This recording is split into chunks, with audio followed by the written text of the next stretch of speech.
Howdy, this is week 6. It is May 8th, 2023. All right, gonna go right ahead to share screen. And today's topic is video games. Let me slideshow. All right, week 6. So, yeah, video games. Um, just as the note says on the bottom, so if the games aren't directly referenced within the text, um, they're games you could click on. Their recommendations from me personally, and they're all free. Um, as I mentioned in the first week, I love really tiny little video games. So, um, yeah, I recommend them all that I have here. All right, so first question, what is a game? Can it be art? We all knew this was coming. So games can be many different things, but here's some big categories they might be considered. First being sport. This is something that we might think of when it comes to sports games, for example, or fighting games, or any games where you compete with either another person or another character within the game. We know esports is a big thing. I believe Fortnite was just announced for the Olympic esport division. Also, yeah, there's esports in the Olympics, but other than Fortnite, they're doing more, um, how would you say it, like sports based on actual physical activities that exist, like a javelin game, which people don't know they're using games that people don't necessarily know about, but that replicate real life um, Olympic games. So it's kind of interesting, I guess. Entertainment, of course, we could use games for entertainment, watching for like we could like, especially when it comes to let's play videos where you watch other people play. It's more about entertainment. Obviously it could entertain yourself. Game, so it's structured for play, meaning in the sense that it's just something to mess around with. You don't necessarily have to like have a goal. You can just enjoy it and just spend some time goofing around. Art, uh, this is obviously contentious, but yeah, art can be an aspect of games. You might think of it as a beautiful way to, or a way to experience something, a beautiful virtual environment. You might be in it for creating in-game photography, and that might be your main goal, et cetera, et cetera. We'll obviously get into that more. All right, so single object versus mass media. So when it comes to art, we tend to think about things in terms of singular objects. Like on the top right hand, for example, that's Starry Night by Vincent van Gogh.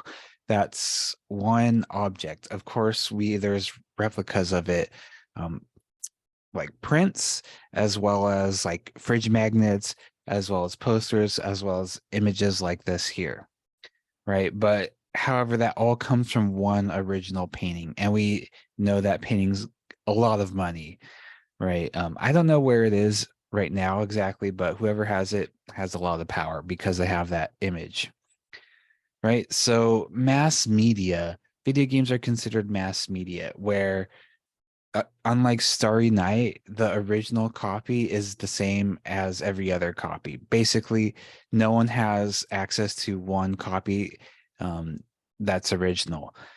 Everyone has the same exact copy. Of course, you can argue for like pre-game copies or whatever, but in general, most games are considered to be the same, whether you buy it or your friend buys it, they're the same thing. So that in theory decreases value of something because everyone has the same exact thing. Okay, and there's in between that, which is the best example is Prince, Prints, which we talked about a few weeks ago. Basically, where there's multiple copies of something that are nearly identical, but a limited quantity. Okay, so video games are, yeah, they can go um out of print or whatever, especially old games. But when it comes to actual prints, like down, like as I showing down on the right, it's usually like anywhere between 10 to 30 to 100, whereas games are like tens of thousands, right? So it's a big difference, I would say. So so it's interesting how video games are perceived because, again, they're seen as mass media and therefore not as valuable as a singular artwork, right? There is this game developer called Fuck Game Dev. And so what he does is he creates these very limited edition video games, essentially. So some of them, he only sells one copy. Some of them, um, they're restricted. I don't know exactly what that means. Other ones he put out in the world on a USB drive and you have to find it. So yeah, that's kind of an interesting way to think about video games. Um, so what happens when someone has it? Can't they freely distribute it? Yeah, and that's part of the whole thing with his work is once you own the copy, you could do whatever you want with it. For example, I bought a copy of something called Red Prison for $1, and I made a game jam out of it, meaning people make games around a theme. So my theme was, what do you think this game is? And whoever submitted a game, I gifted them a copy. So that's allowed myself to do that because he gave me permission to do that. But you can see like the life of a beat fish, which I have no idea what it is. It costs 230 euros. So um, yeah, it changes the perception of is this art, right? Because it's very limited. A little sidestep, just a brief sidebar about NFTs because we're talking about scarcity. So NFTs are basically ways to introduce artificial scarcity, which doesn't really exist, right? Because the scarcity doesn't exist because there's that meme, I could right click on your ape and save it. So what NFTs are basically is a digital certificate that says the author, you own this and the author authorizes that. Okay, so anyone can have the same exact image, but they don't have the exact, or they don't have the actual signature by the author, pretty much. So it's not as real. Okay, so so this started off as like pretty cool to some people because it's limited edition. It creates value for these things. Um, However, there's a couple problems with it. The first one, which isn't as bad as it was, is use putting these on the blockchain, which is basically a series of mathematical equations or something like that for a computer to solve, um, in order to keep it like protected from theft. Uh, that used to have high environmental costs, but not so much anymore. With a lot of the art trading things, with Bitcoin, it's still intense and not good. Another problem with this is it's literally a pyramid scheme. Basically, people who got into this early are making all the money. People who get into this later aren't benefiting from it. And this is basically kind of trading um, digital currency, and people are kind of have to take advantage of each other and profit off each other. And the reason it didn't take off like companies thought it would is because it's not based on cool art, it's based on making money. And when the goal is to make money instead of making cool stuff first, that kind of doesn't have a strong foundation to sit on. So there's this really good video about this. It's more than 2 hours by Folding Human. Dan, I forgot his last name, but he also did a video recently on Decentraland, which is basically a VR metaverse experience that kind of sucks. And it sucks again because it was based on making money instead of making cool stuff, because the people who are into making money in this way don't really have good ideas. It's pretty sad and embarrassing, but um, and yeah, I mean, I'm obviously very opinionated on it, and I have a friend who is into NFTs, but I don't agree with it. Like, I'm sure there's good ways to do it, but also it's better off to just commission artists rather than do this artificial scarcity sort of thing. But whatever. Oops. We're not gonna watch that video. All right, so Roger Ebert on video games. So he's an old dead white man, famous movie critic. So he says basically, to my knowledge, no one in or out of the field has ever been able to cite a game worthy of comparison with a great dramatists, poets, filmmakers, novelists, and composers. Essentially, basically, he says video games are interactive and therefore they can't be great art. Um, but then he later retracted this and said that he doesn't play games, so he shouldn't talk about it, which was a smart move. But what's funny is that this incited a lot of anger from gamers. They did not like that. Um, Tale of Tales, which makes art games, which we'll talk about later. Games don't need to be art. Basically, um, they say it's entertainment or digital sport, and to be art, the idea must come first. And we'll talk more about art games, but they specifically make games that are considered artsy, and they're basically saying we're not trying to make these art games, we're just trying to make games with thought behind them. Um, and Hideo Kojima, who directed the Metal Gear series and Death Stranding and some other stuff. So he says that since games are meant to be for the public, for mass consumption, they're not considered art. So, and art should be for a niche audience. So that's his take on it. So now think to yourselves for about a minute. Do you think games are art? Are certain games art and others not? Does it matter if they're considered art or not? And are gamers whining and insecure about games not being called art? Give you a couple seconds to think about this.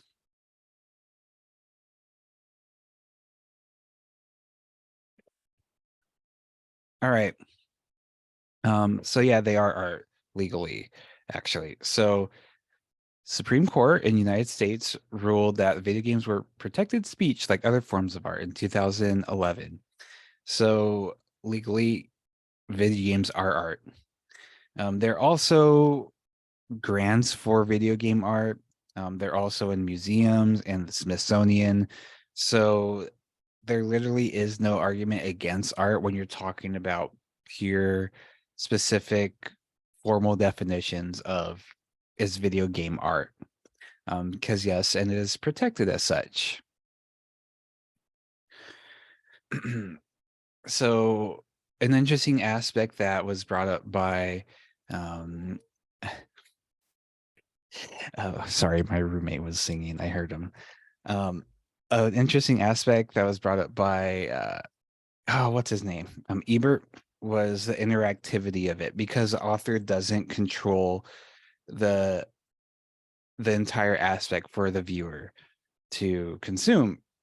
So this is what differentiates video games from video art, for example, is that they're interactive. And I mean, maybe you can consider them 5D, whatever.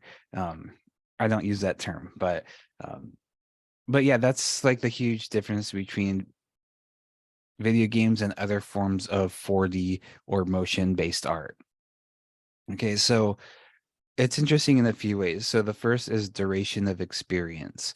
So a video game can last, 5 minutes. It could last a year, could last forever. It could last until the servers go down and the company no longer supports it. Like Fortnite has been going on for a long time. right? And there's no real end to it. Okay, so the duration between things is different, right? And even within the same game, a a game could be either short depending on, well, whether you get the bad ending or the good ending, um, whether you're really good at this kind of game and you finish it quickly, whether you're bad at it and take a long time, or whether you're good at it and take a long time by discovering all the secrets. So so that's a so any game has potential to be an infinite amount of time as long as it's not a set duration. There is a game that lasts, I think, exactly 400 days. I forgot what it was called. So that has its own time built in. But other than those types of games, which are predetermined the amount of time it takes, the length and duration of a game is determined by the user themselves. Another aspect is, of course, control over the character. So obviously that relates to the first point, the duration of experience. You control the character in most cases, whereas in non-video game media, obviously the characters and the objects, they're doing things on their own. That's directed by the director or creator or whatever you want to call them, right? So the player is directing control over the character in most cases, right? And so they sort of determine what type of per character this person plays. Like, for example, when I play games, that I always try to play them as myself, meaning that I like to be nice to everyone. I can only play Grand Theft Auto for about 30 minutes when I was ordered to kill someone, and I don't like to kill humans in video games, so I had to stop. You know what I mean? So yeah, that's sort of like the everyone has their own individual style of playing things, and that controls the experience, of course. Interaction with game objects and non-playable characters, again, same thing. Um, I like to be nice to everyone. I like to treat everyone in games like I would in real life as myself. Um, I don't know, it's a fantasy escape for some people, and they use it to, you know, to what's the word called? Escapism, right? So, yes, people who play violent video games about shooting other people, they're less likely to be violent in real life because it's relieving stress, et cetera, et cetera. You know, but um and I could do that as well, but I do play games where you kill monsters, for example, but I draw the line at humans because it's just too much. So yeah, that also determines how you interact with a video game and what it means to you. Narrative, so some can be avoided. Sometimes dialogue changes due to choices. In this game, Heavy Rain, which basically tries to be a movie, it's a choose your own adventure type of game where there's different branching paths, and what you do choose does matter, and it changes the story, changes the outcomes, changes who lives and who dies. So so yeah, sometimes video games are interactive in that sense, but sometimes video games everyone just gets the same ending, or there's only two different endings. So it depends, but yeah, so yeah, it's really interesting that well, there's like examples like Clue, the not the board game, but the movie starring Tim Curry, where there are different endings. So other than like those examples, most games do have some sort of multiple endings to them. Now, another part about interactivity is the ability to mess things up. So in video games, we all know about bugs, how people fall through floors, things don't show up on screen, weird things happening. So this happens because video games are really, really hard to make, and it's impossible to test every case for something going wrong. So quality assurance, QA, what they do is within a video game company, they basically test to and try to break the game so that the developers can fix it, make sure that doesn't happen. However, that's a limited sample compared to the general gaming population who experiences this thing. So, so the good thing nowadays is that after a game is released, and then all these weird things that developers would never have expected, even with their testers, those things happen and they get broken, but they can be fixed with patches, which, if you're not familiar with, that means updates that are sent through the internet to update the game to make sure this thing doesn't happen, or basically to fix things. So so this game, for example, The Wizard's Labyrinth, it's a Metroidvania. That's the genre. Basically, the point of me showing this is there's places where you get new abilities, like you can jump higher, for example. And there's if you didn't test well enough, you might get stuck someplace and you can't get out until you quit the game. That's called soft locking. um, those things are tested for, and hopefully they're tested well, and where they don't need to be fixed. But um, yeah, interactivity creates a whole host of issues. All right, visual novels slash kinetic novels. So visual novels are basically choose your own adventure dialogue. So a lot what's popular in this sort of genre of video games is dating sims. So this one is about dating pigeons. It's purposely very silly, right? So there are choices and it does affect the ending. However, there's no real like gameplay elements like jumping or swimming or moving around or whatever. There's also a kinetic novel, which is there's no choices. You just see these dialogue boxes and pictures or whatever. Um, so, so most people do consider, from what I can tell, visual novels as video games. They are covered in video game websites. Kinetic novels are not as popular because there's less choices. Um, so it's up to you to decide like whether you consider these games art or not, or consider them games or not. Um, when most people talk about a visual novel, they'll say, "I'm gonna go play this visual novel." They don't say read, from my experiences. So I don't have a personal opinion on it. It doesn't matter to me. But if someone wants to say they're games, sure, why not? But really, it's up to you. Art in video games, a more nuanced look, because video games are not just one thing, as we're all aware, right? It's not just video games can be one single experience. Just like movies, just like books, there's a whole ton of different types of games. All right, so one aspect is a scale of commercial game development. All right, the first one is AAA studios, which are the bigger studios that make Roblox, League of Legends, Elden Ring, etc. So AAA studios, which is a de facto name, it's not a real categorization, but it's an easy way to refer to basically big game studios that have possibly hundreds of people, right? I would say most games that are on they're like popular enough to be on TV commercials, like those definitely have like hundreds of people working on them, especially when they're live service games too, like Fortnite, where there needs to be infrastructure behind it, as far as keeping things online, fixing things, updating things. There's definitely a hierarchy. There's hierarchy. There's a hierarchy in these kind of studios, from directors to managers to workers to janitors or whatever. They're a huge company. There's definitely a clear step, in like there's promotions and stuff. It's not just one flat level.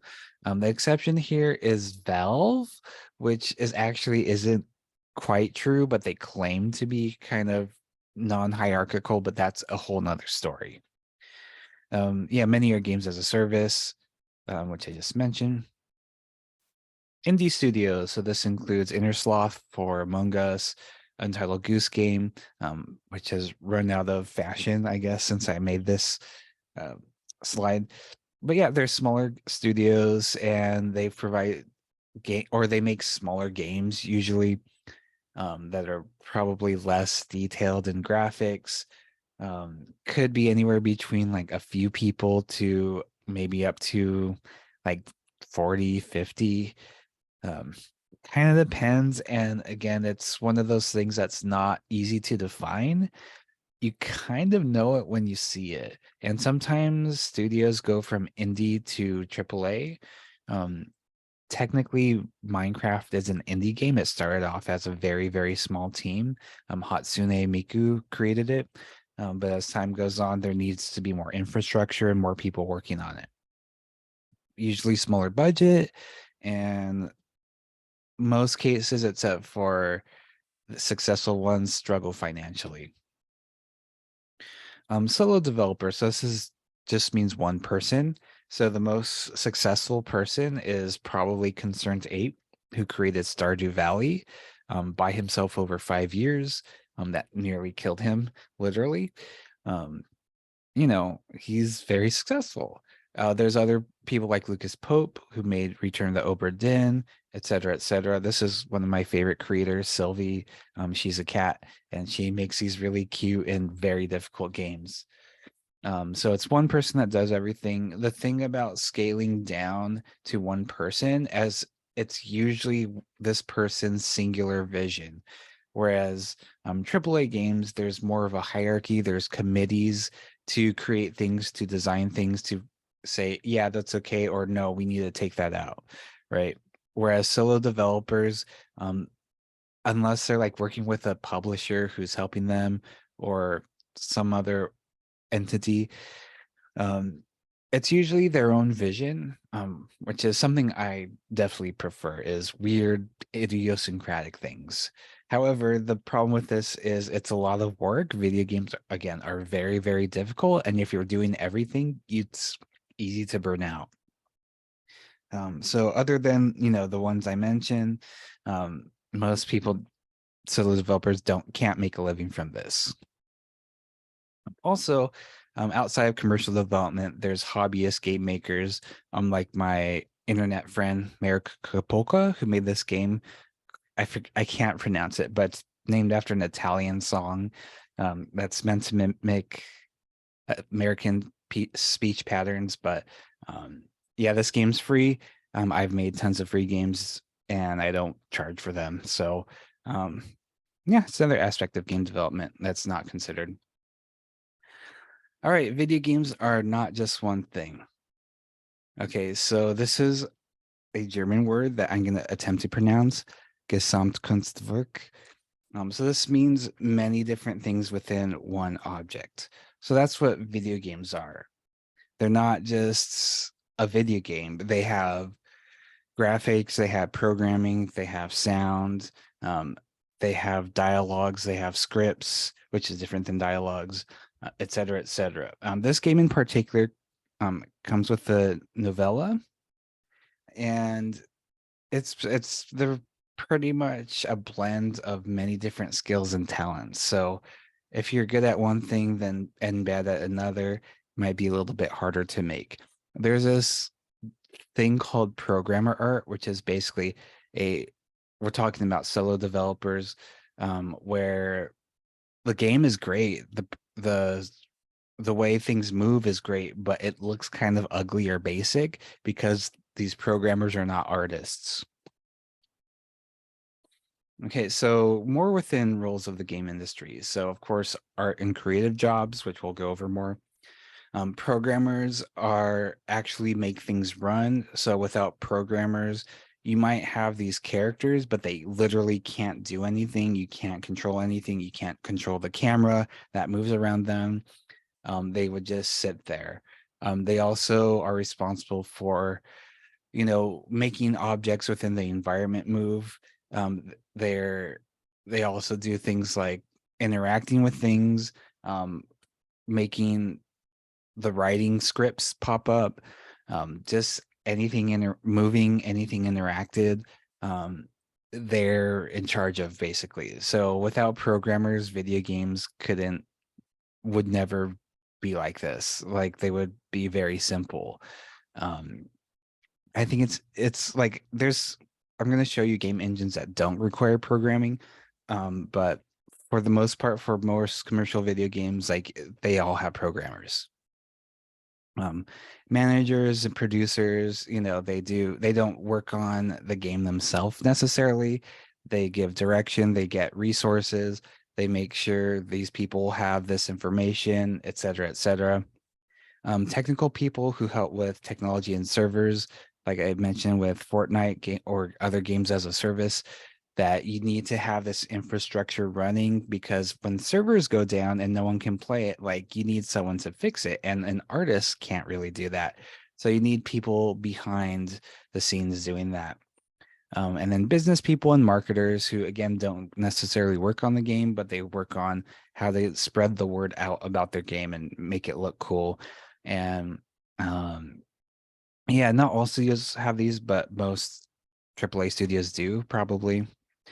I'm not going to go over these specific roles, but here's a nice little list that I got from both Wikipedia and a video game magazine that had a special on game making stuff.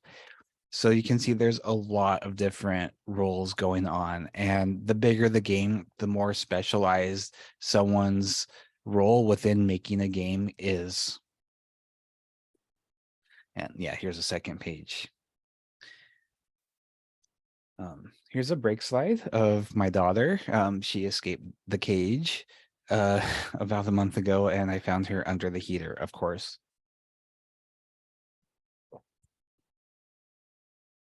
Okay, so we're going to talk briefly about types of arts. All right, so fine art is a type of art developed primarily for aesthetics or beauty. Basically, this is what we think of when we think of capital A art, like Van Gogh or Rembrandt or whoever, right? Again, going back to the whole idea of this one special piece of artwork, only one copy, that's the fine arts. Okay. Next is decorative arts. So it's more about design. It's not about this beautiful piece of thing to like art for art's sake. Um, the object is a design, and usually they can be manufactured. So things like pottery, um, wallpaper, I guess, just stuff like that. That's not that you wouldn't necessarily see in a museum, but it is considered artistic craft, in other words. But also that craft also bleeds into the applied art sometimes. So that's design, decoration. Applied arts and decorative arts are somewhat interchangeable. Um,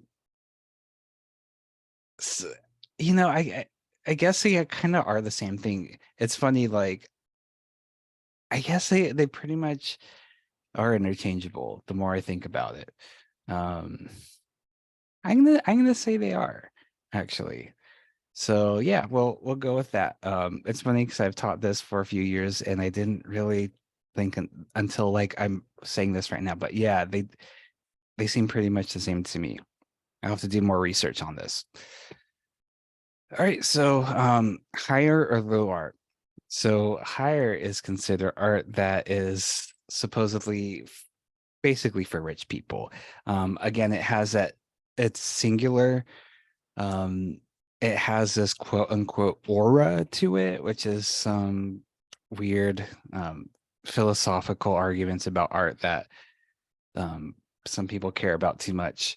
Um, Works that are intellectually stimulating and culture of the high class. Like this also includes opera and things that are expensive. Low art is derogatory term for mass culture, like video games, and implied to be shallow, no real meaning, and culture of the low class. Right. So obviously, if you're sticking to these definitions, video games would be low art, right? But you can, if it's not kind of obvious by how I'm talking about it, You can tell that this is an elitist way of looking at things, um, because expensive doesn't necessarily mean better when it comes to art, right? With tools, maybe, um, most of the time, I would say. But like when it comes to art, like depending on what you're looking for in art, if you're looking for something pretty, like you might think video games are like have more beauty in them than a painting, for example. You might really connect with a comic, rather than this opera, or Romeo and Juliet or whatever.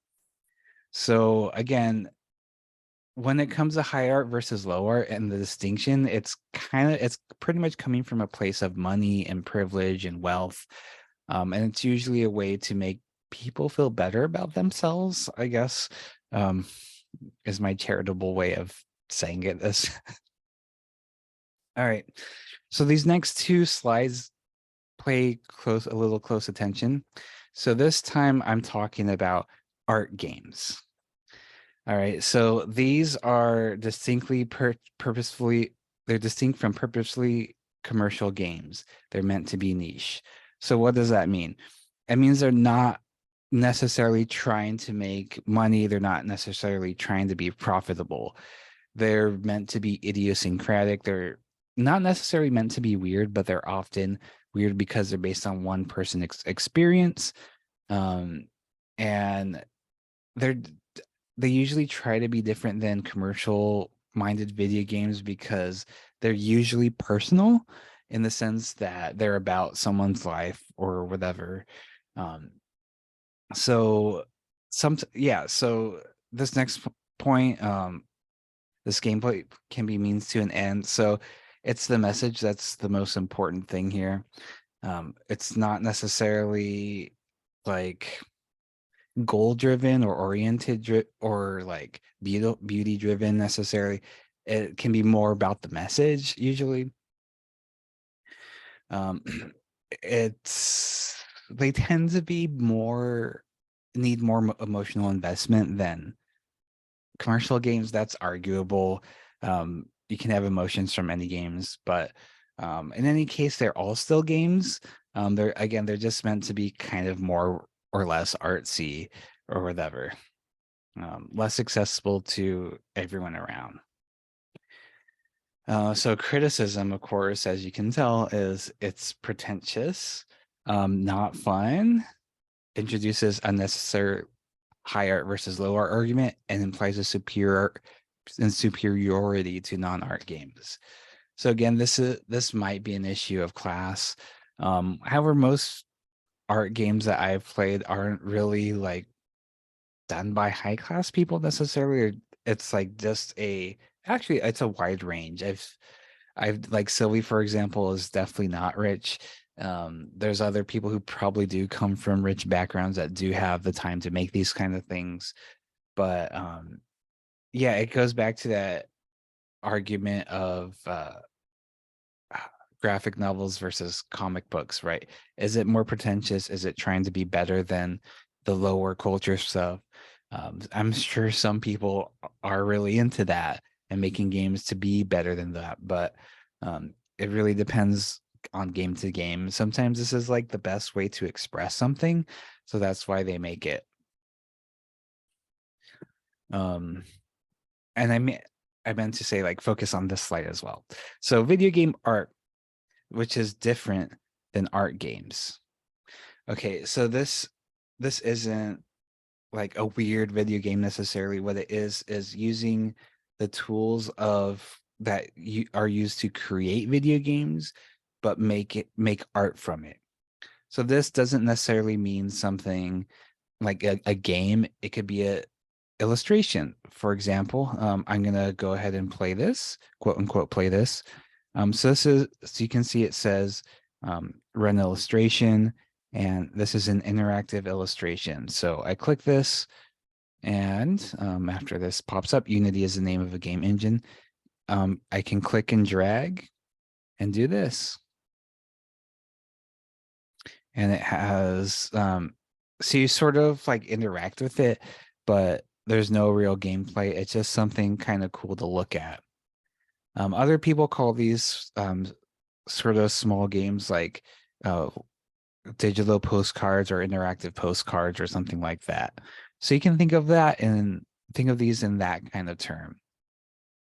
Right. So again, this isn't something that's meant to be a game. It's using game engines as a means to the end. It's the medium. All right. And then here's a third term, game art design. Okay, so this is stuff within the game, such as the models, the textures, the character design, the level design, etc. So this is like the art that happens within the game, right? And that it doesn't have to be an art game or game art. It could be Fortnite and there's artwork within it. That's game art design constitutes that. Okay. And here's the type of people who do that: art directors, storyboard artists, texture artists, environmental artists, etc., etc.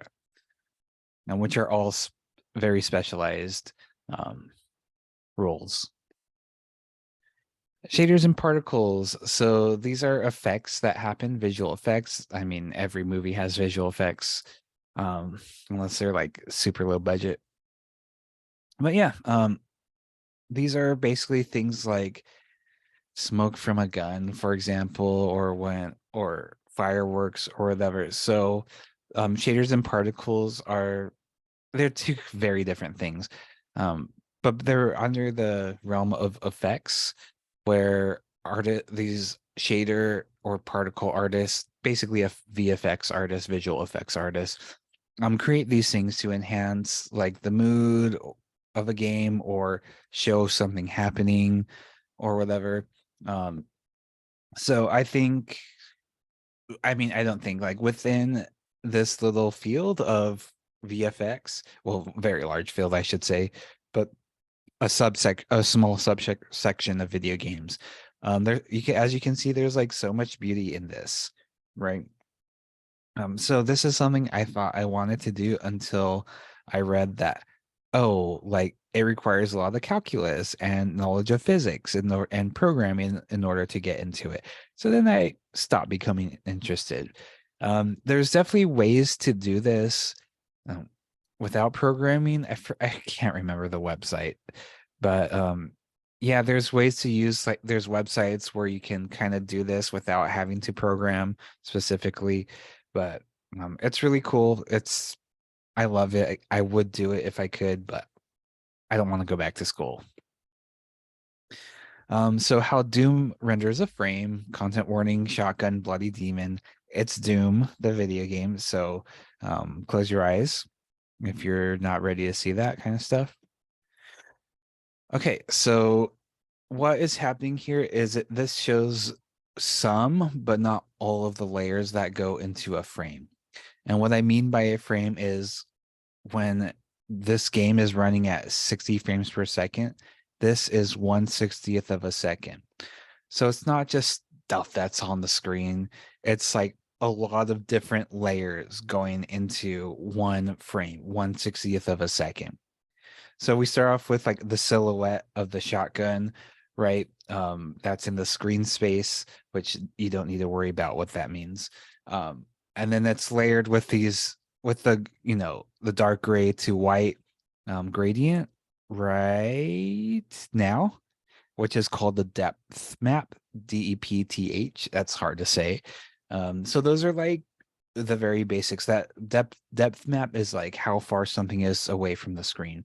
Then on top of that, you layer character models, architecture, geometry, invisible things like collision, and then you layer like colors, lights, effects, fog, um, illumination, global illumination, um, stuff like that. Like you can see there's a lot of stuff going on rather than just like this simple thing on screen, right? So yeah, there's a lot that goes into just 1/60th of a second.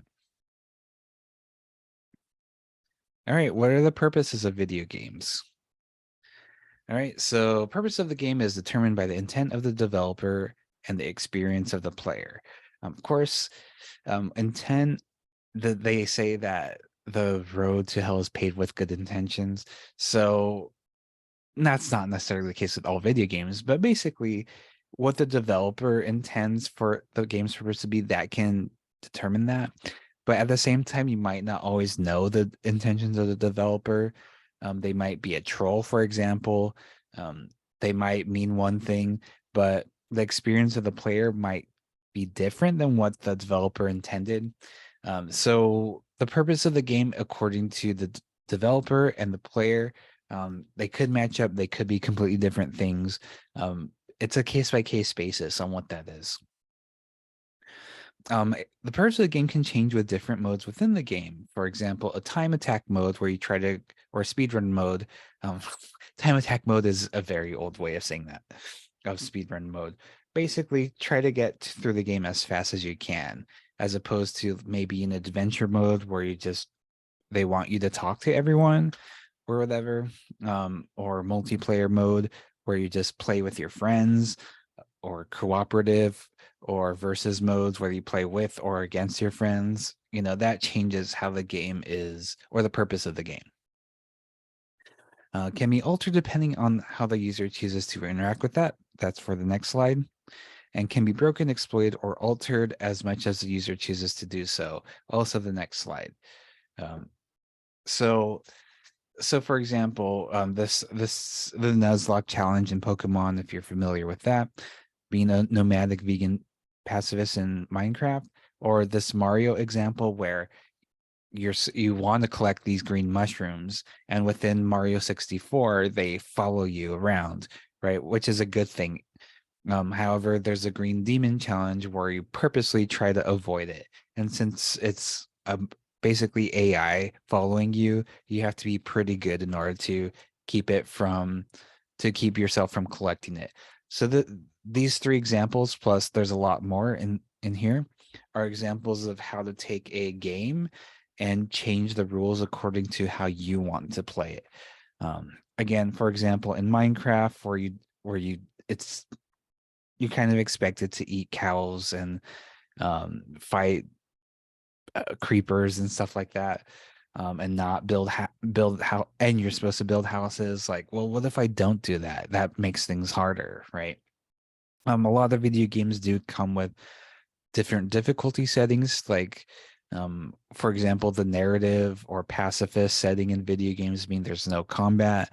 um, uh, and sometimes there's hard settings where like it's all about combat.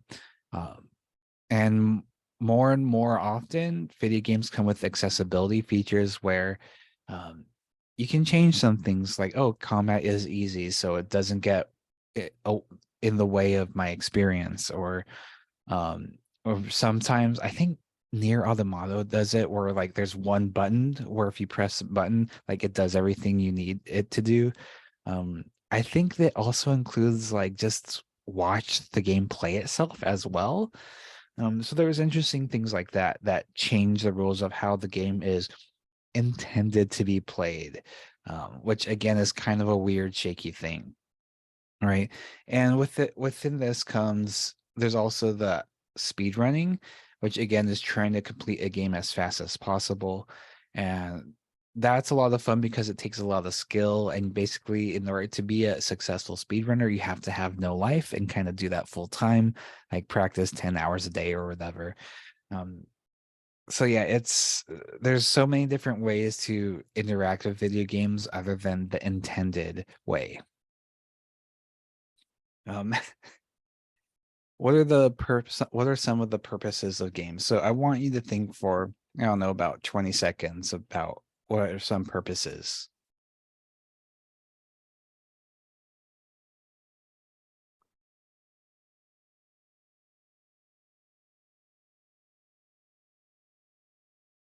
Ten seconds. 5, 4, 3, 2, 1. So here's some purposes that I gathered in a few minutes in 2019. Competition, of course, entertainment, play, education, socialization, which is very, very big, exercise, propaganda. Um, what was it called? Well, I guess Call of Duty is literally military propagandists trying to get people interested into the military, and they do have ties with the U.S. Army. Um, Artistic expression, making money, of course. Some of them are gambling, relaxation, exploration, philosophy, etc., etc., etc. Okay, so I'm gonna go over a few games with different purposes. So this one, Zero Degrees North, Zero Degrees West by Color Fiction 2018. This is basically um, an art game where it's pretty much like there's no goals. At least I don't know if there's any goals or not. But as far as I've played, they're just really cool places to explore. Basically going for walkies in your computer. Uh, so why not go walkies outdoors? Well, because you can't do things like you can do in a computer in a virtual space. So this is really good to sort of, if you like psychedelia, if you like weird stuff that can't exist in real life. Um, they're created not by hand, but by algorithms and such. But yeah, there's no real goal. It's just like, look at all this cool stuff that this person built, basically. It uses a lot of shaders and VFX. And it's really, really, really, really cool. But not if you're a very goal-oriented person. So Birthday Blues is a Bitsy game, um, which I'll talk about at the end of this lecture. Um, it's basically about a person's autobiographical experience about their birthday. Um, I'll talk about Bitsy more, but yeah, it's a simple, small little game. Chex Quest is obviously advertisement for Chex. It was from 94, I believe. Um, it was based off the original Doom game from 1993, and it advertised Chex. It's actually a pretty good game. I forgot to update that, which is kind of funny, but yeah, I don't know why you shoot boogers. I don't remember, but whatever.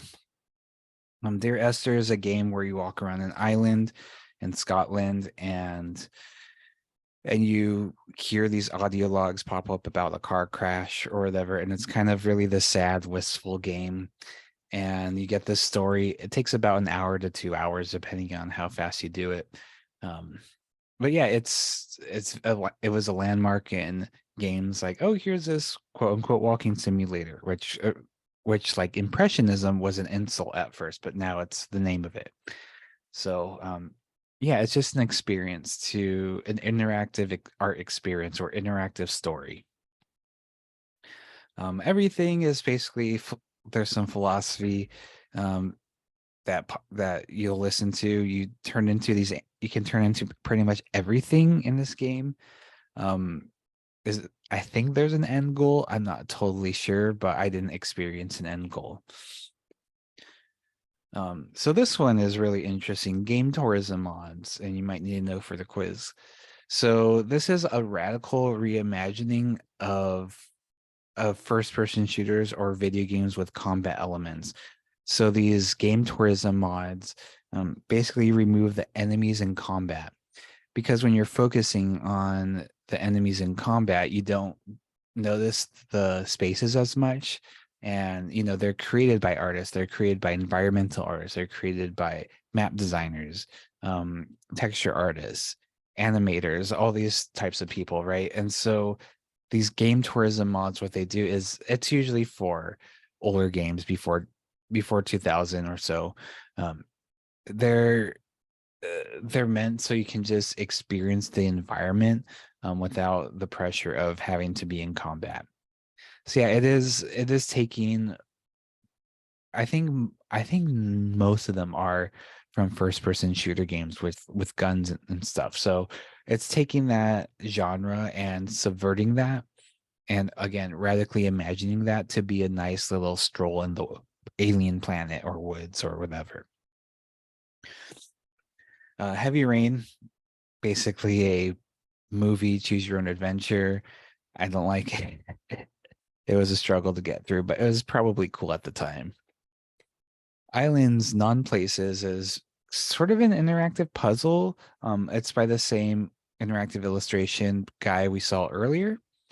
Again, it is a puzzle and it's pretty short, but it's if you're there for the puzzles, it's not amazing. But if you're there for the atmosphere, for the art of it, the ambiance, it's really cool. Joy Exhibition doesn't exist, sadly, but you were able to create these canvases that these little AI guys looked at.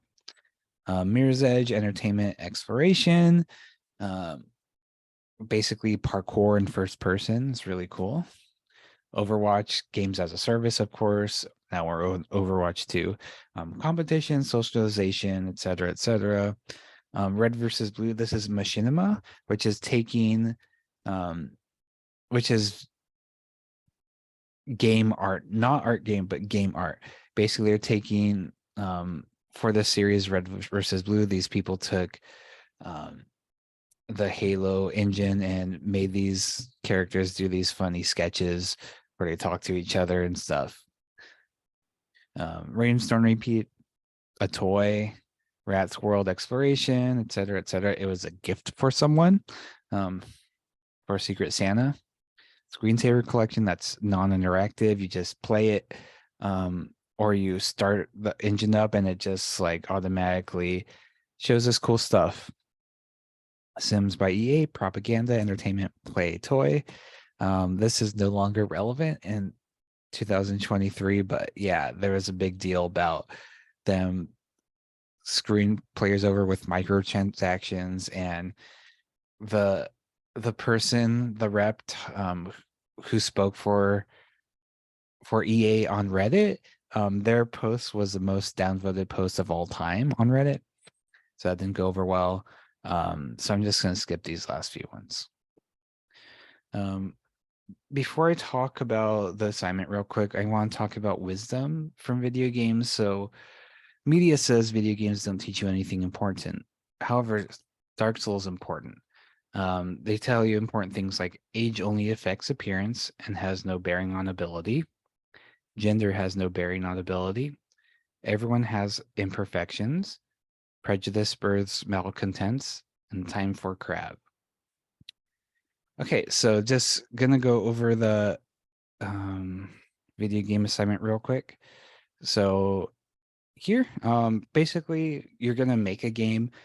The easy way to do this, and fastest and most reasonable, I would say, is to make a physical game, whether it's role playing, LARPing, board game, or card game, which I didn't talk about in this class, but it's because again, making games is kind of hard and more complicated. So this is an option to do physical games. However, video games, there's extra credit opportunities to make video games. So I'm not going to go over these in too much detail, but 5 extra credit if you create a level or map in a game that already exists. Make sure you record that somehow, which is pretty easy nowadays. Try to have someone else play it, and make sure it's yours, and create it specifically for this class. Number or 10 points extra credit, game makers in the section 1 category below. So games within these engines, this is 10 extra credit points. These are really, really easy. And 20 points extra credit, which is a lot of extra credit. This is from section 2. These do take a lot more time, energy, and effort. So keep that in mind. And I have a video demonstration at the bottom here. It's also in Discord, but it shows like how to make games in these types of engines, from pinball makers to first person, exploration stuff. But yeah, so I'm gonna stop sharing. So yeah, that's it for today's class. That's video games. I hope you all play a video game. Yeah, enjoy. Thanks for showing up. Bye bye.